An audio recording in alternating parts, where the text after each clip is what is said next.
Assalamualaikum warahmatullahi wabarakatuh. Bagaimana anak-anak kabarnya hari ini? Sudah siap belajar bahasa Jawa ya? Sebelum kita mulai, kita berdoa dulu. Istidadan, doaan.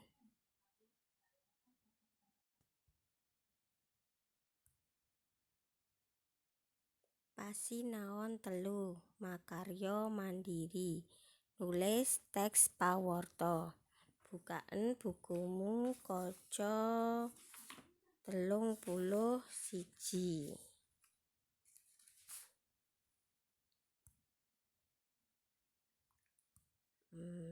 Nulis pawarta nganggo lomba.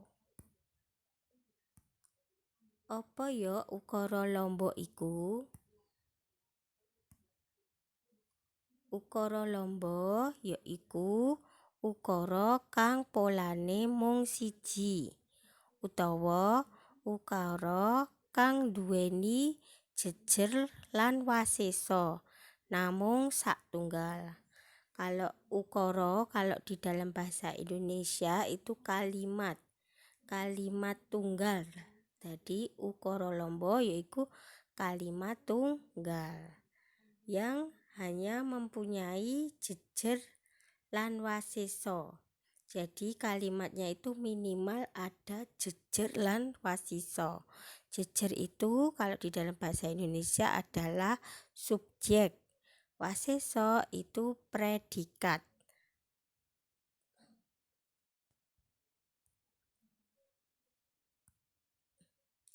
Gladhen siji, ngrakit ukara lomba.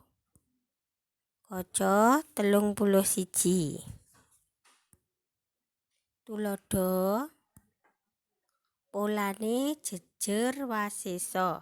Jejer engke apa cah? Yaiku subjek, pelaku yang melakukan. Wasesa itu predikat, aktivitas yang dikerjakan, gitu ya. Ukara ngoko contohe Bima lunga. Bima itu sebagai jejer. Jadi Bima kuwi jejer, lunga kuwi wasesa. Bima, sapa sing nglakoni Bima? Nyapa Bima? Lunga. Nah, ukara ngoko mau didadekne ukara krama lugu. Jadi Bima kesah. Contoh loro, polane jejer wasesa lesan. Jejer engke subjek, wasesa predikat, lesan iku objek. Contohe ukara ngoko Bima tuku gula. Bima kuwi jejer, tuku wasesa gula lesan. Dadekne ukara krama lugu. Bima tuku dadi tumbas gendhis.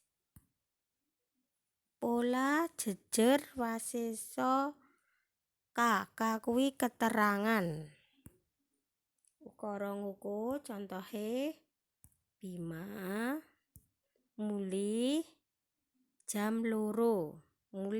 Bima mulih jam 2. Bima jejer mulih wasesa jam 2. Keterangan jam 2 berarti keterangan waktu. Dikramakne lugu jadi Bima wangsul jam 2. Polane jejer wasesa lesan keterangan. Contohe ukara ngoko Bima tuku gula 2 kilo. Bima iku jejer tuku wasesa gula, lesan 2 kilo. Berarti keterangan ukuran. Di ukara krama lugune Bima tumbas gendhis 2 kilo.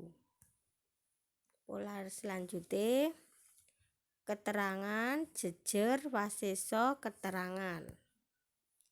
Contohe ukara ngoko wingi Bima lunga menyang Kediri.